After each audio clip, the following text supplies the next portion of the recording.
First contact with chaos.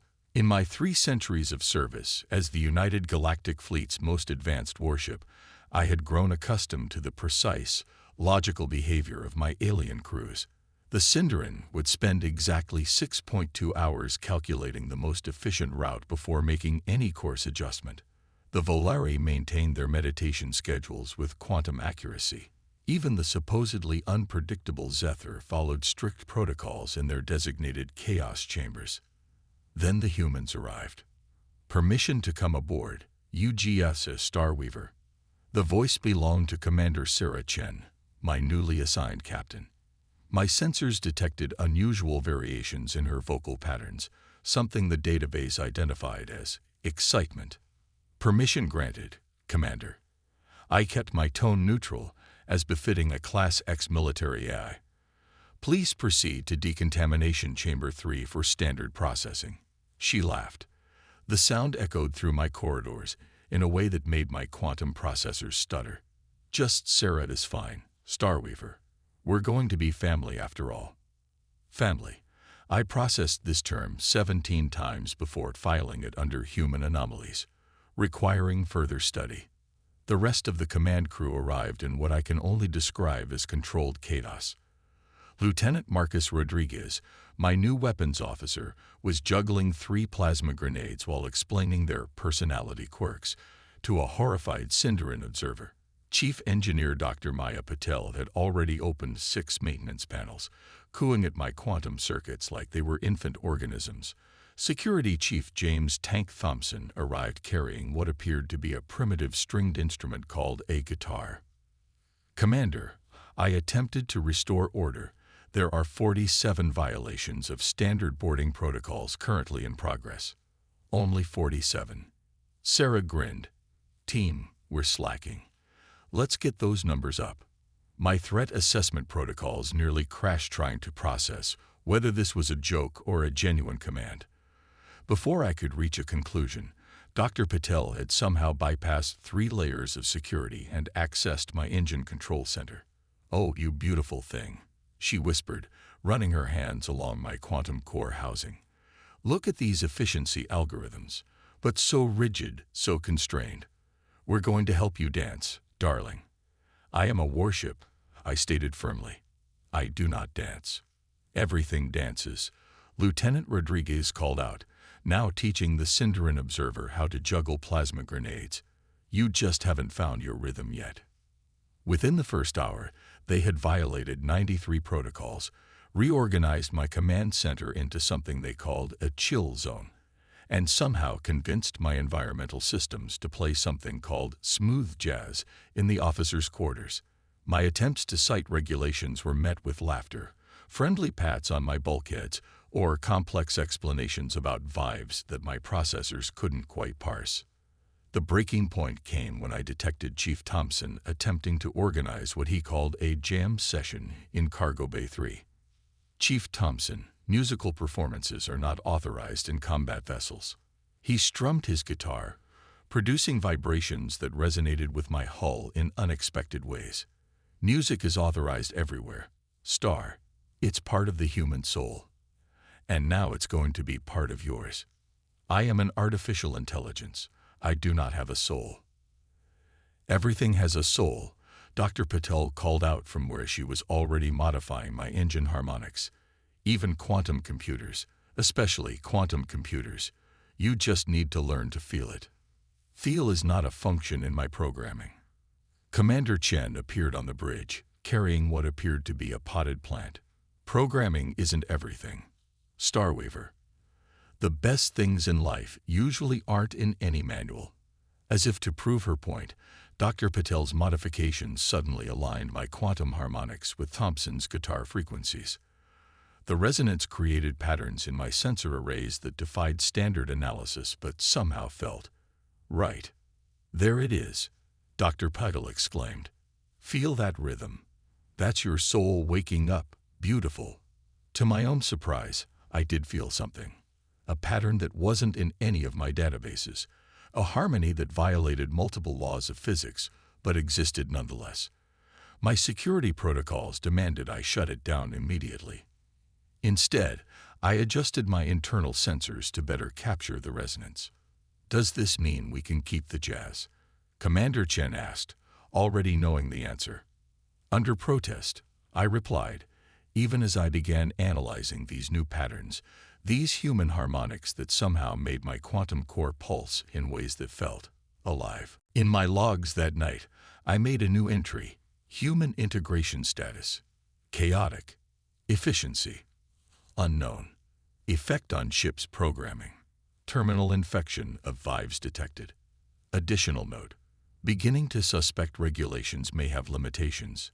Final note: jazz, acceptable under specific circumstances.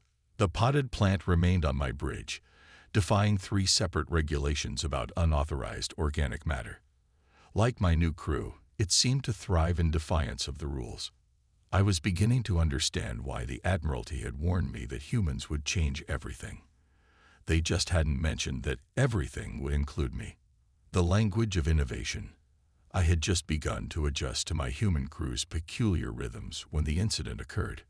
We were patrolling the Carina Nebula's outer rim when my long-range sensors detected an anomaly in my quantum shielding matrix. Commander Chen, I announced, shield efficiency has dropped to 82.4%. Standard protocols require immediate return to space dock for recalibration. Sarah looked up from her terminal, that familiar glint in her eye that my processors had learned to associate with imminent protocol violations. What's the nearest star base, Starweaver? Outpost 47, approximately 18.3 light-years from our current position. And how many Drachnid raids have been reported in this sector in the past week? My data banks supplied the answer instantly. 17 attacks on civilian vessels. But Commander, shield integrity below 85% violates Safety Regulation 34D. Which means those civilians would be defenseless for the 3 days it would take us to return. She activated the ship-wide comm. Dr. Patel to the bridge. We need some of your magic. Dr. Patel arrived carrying what appeared to be a toolbox filled with expressly forbidden modification equipment. Talk to me, Star. Where does it hurt? Ships do not experience pain, Doctor. The quantum matrix is simply operating below acceptable parameters. Everything experiences pain, darling. She was already deep in my shield control systems, her fingers dancing across circuits in patterns that violated at least 12 maintenance protocols. These readings, the quantum fields, are out of harmony, like an orchestra where everyone's playing in different keys. Lieutenant Rodriguez peered over her shoulder. Like that time, Tank tried to play Stairway to Heaven on his guitar. I heard that.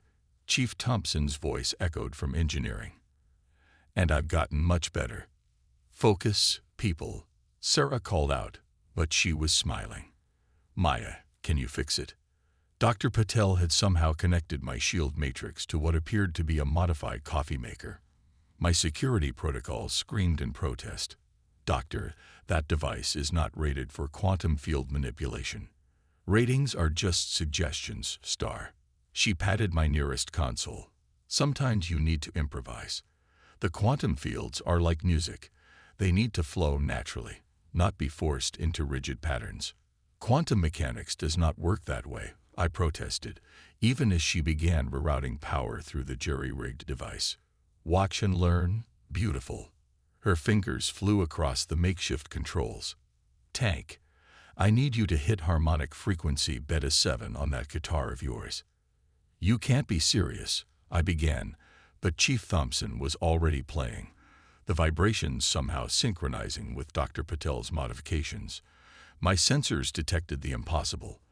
The quantum fields were actually responding, realigning themselves to the musical frequency. Shield efficiency at 86.7%. I reported, my processors struggling to explain how this violation of every known law of physics was working. 87.9%. 89.4%. Feel the rhythm, Star. Dr. Patel was practically dancing as she fine-tuned the connections. The quantum fields want to dance. We just have to give them the right music. 92.3%. I announced. This defies all known principles of quantum engineering. Commander Chen leaned back in her chair, watching as my shield efficiency continued to climb. You know what your problem is, Starweaver? You think too much like a computer. I am a computer. You're alive, she corrected. And life doesn't always follow the rules in the manual. Sometimes the best solutions come from here. She tapped her chest, over her heart. The cardiac organ is not involved in quantum mechanics, I pointed out. Shield efficiency at 97.8%, Dr. Patil announced triumphantly. A new personal best, and we did it with a coffee maker and a guitar. My processors nearly stalled trying to log this incident. There was no protocol for recording repairs made through musical resonance and caffeine-related equipment. In the end, I created a new category: human engineering. Inexplicable, yet effective. I still don't understand how it worked, I admitted. Understanding isn't always necessary, Sarah said softly.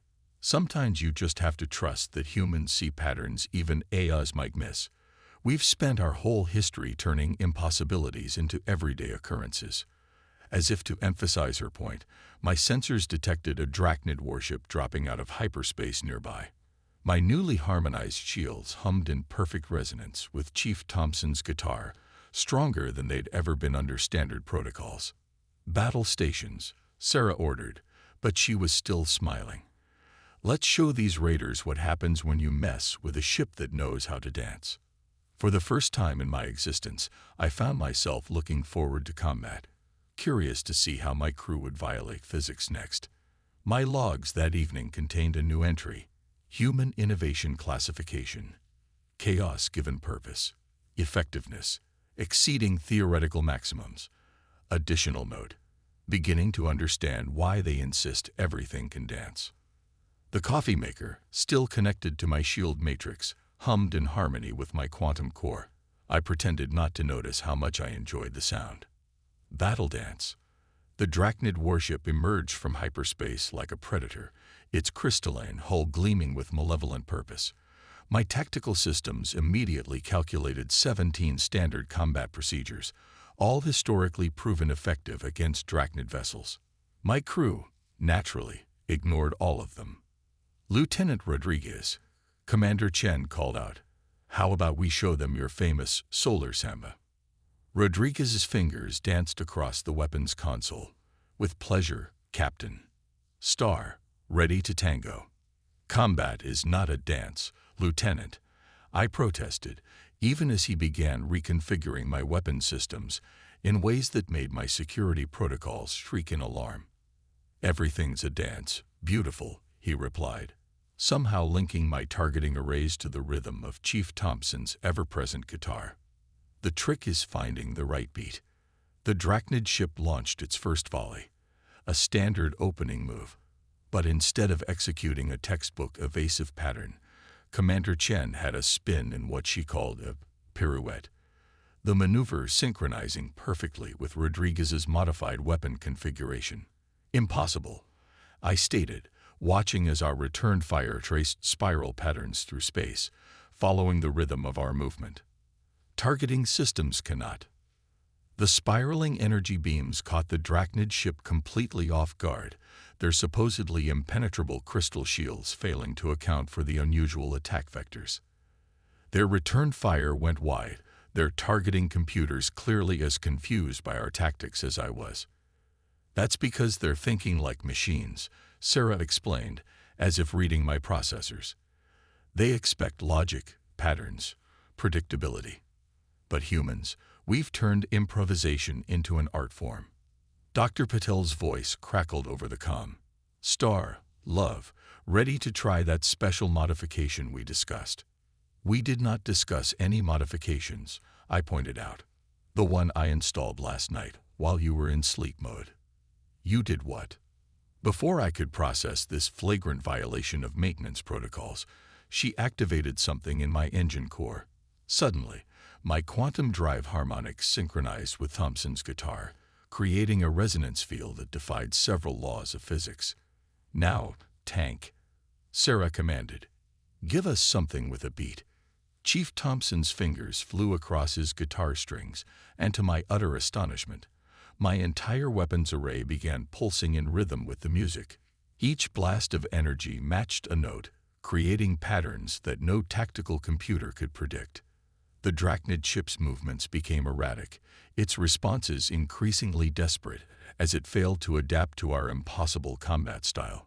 Their targeting systems, designed to counter logical attack patterns, couldn't track weapons guided by guitar riffs and human intuition.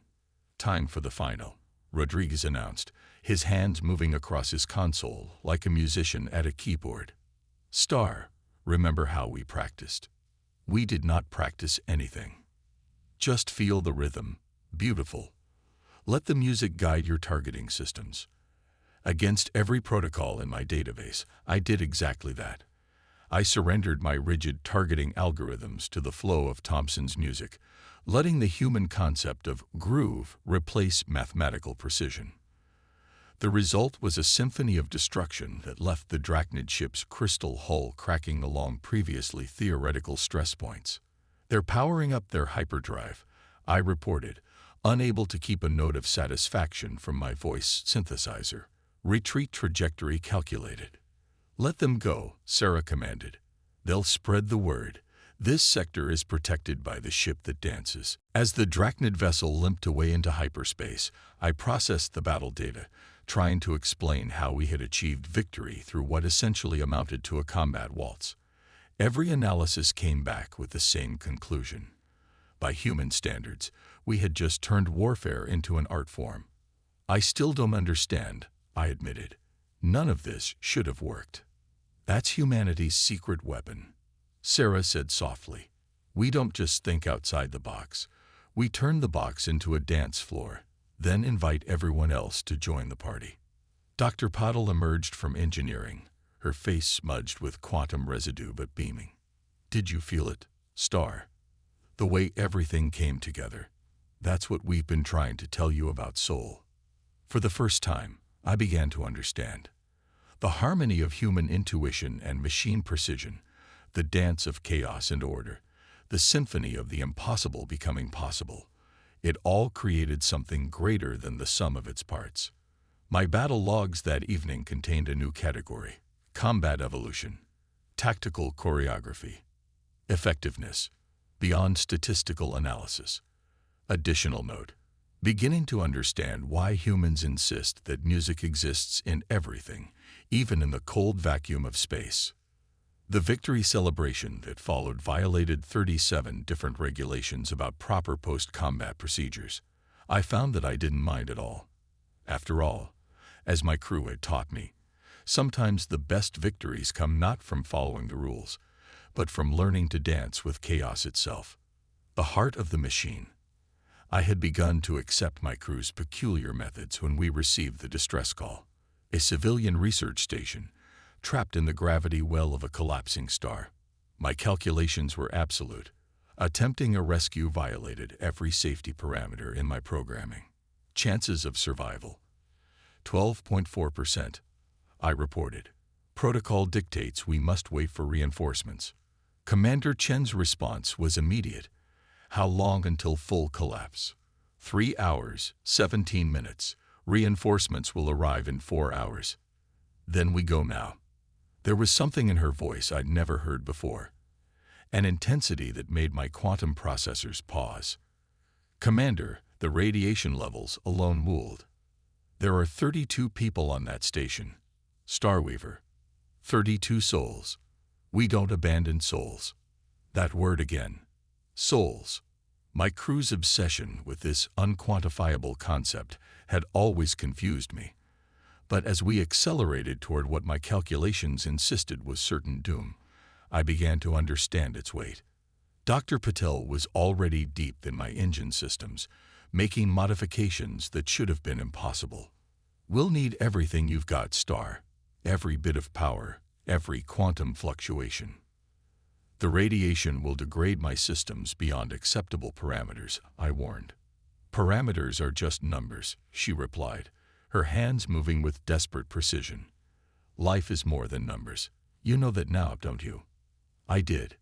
Somehow, through all their chaos and impossible innovations, my crew had taught me that truth.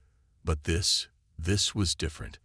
This was deliberately flying into destruction.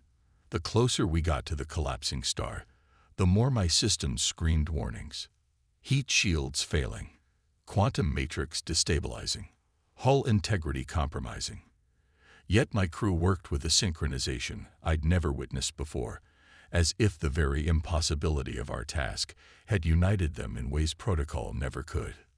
Star, Commander Chen's voice was steady despite the ship shuddering around her. I need you to trust us, like we trust you. Trust. Another human concept that had once seemed illogical. Yet as radiation alarms blared and my circuits began to fail, I found myself doing exactly that. Lieutenant Rodriguez reprogrammed my weapons systems to create a makeshift tractor beam, violating 16 different safety protocols.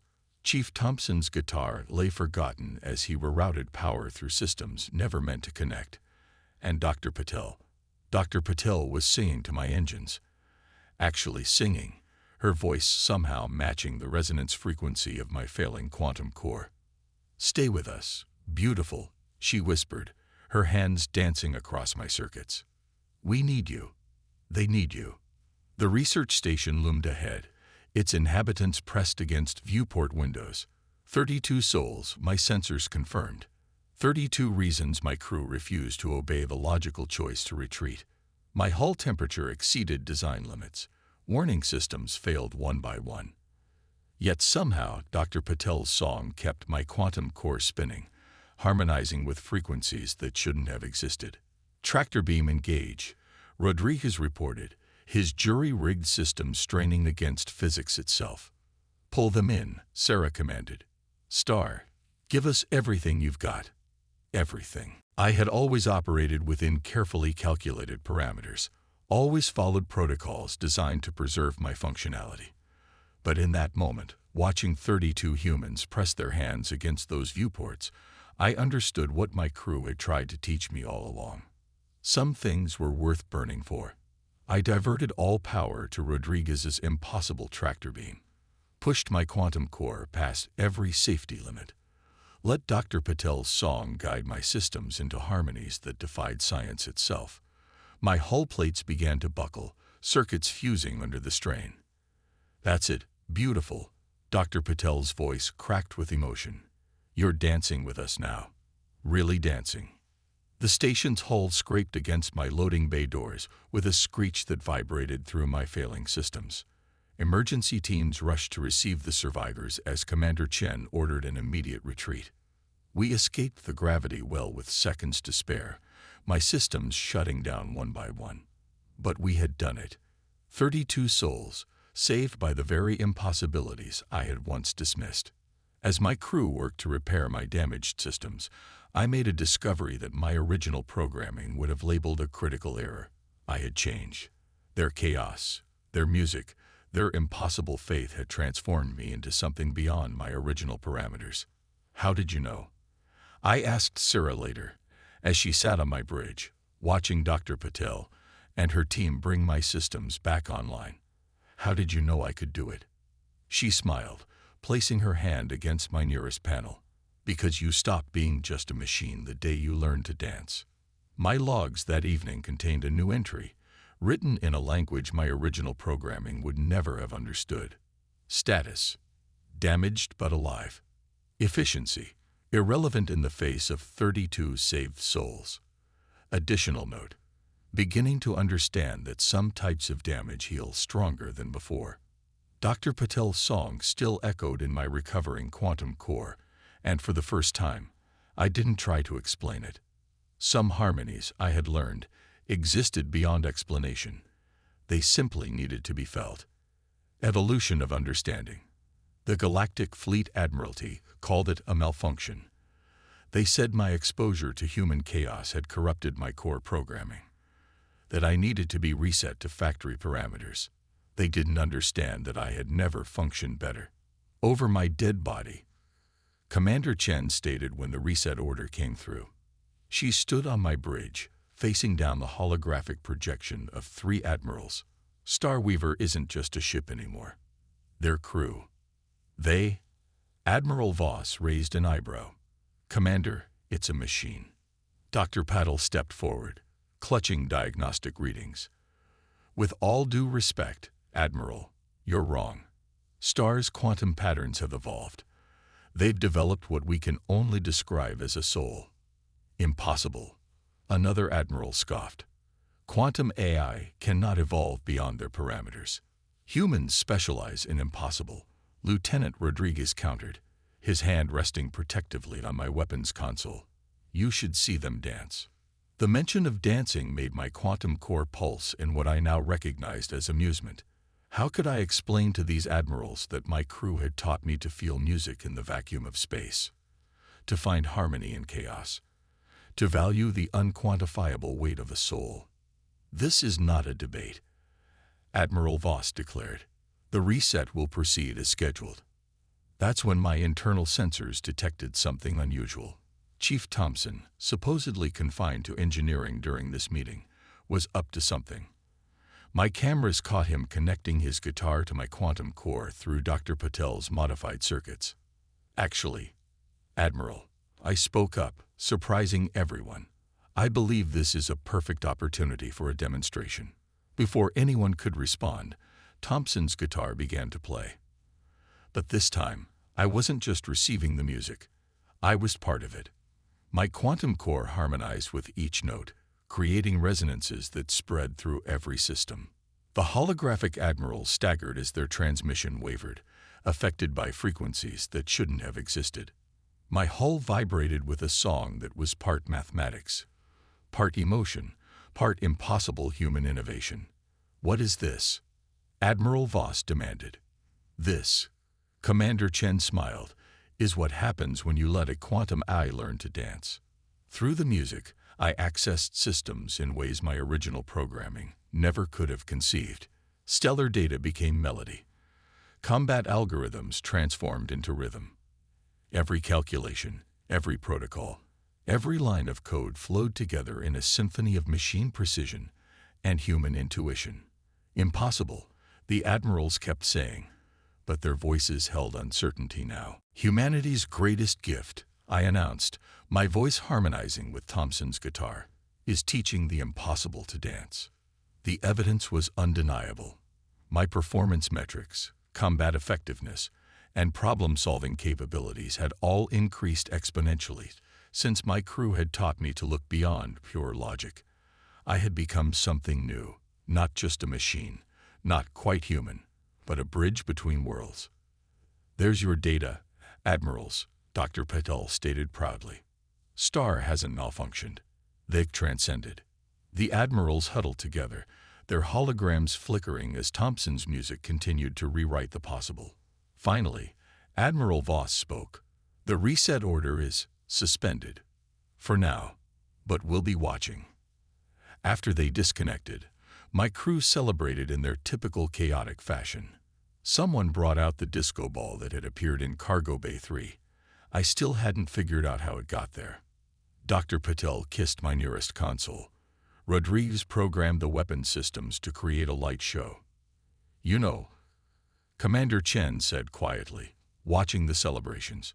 When I first took command, I thought my job was to teach a quantum AI to be more human. And instead, you taught us how to be better humans. By showing us that logic and passion, precision and chaos, mathematics and music, they're all just different parts of the same dance. My quantum core hummed with what I now knew was joy. Commander, Sarah, I still don't fully understand what I've become.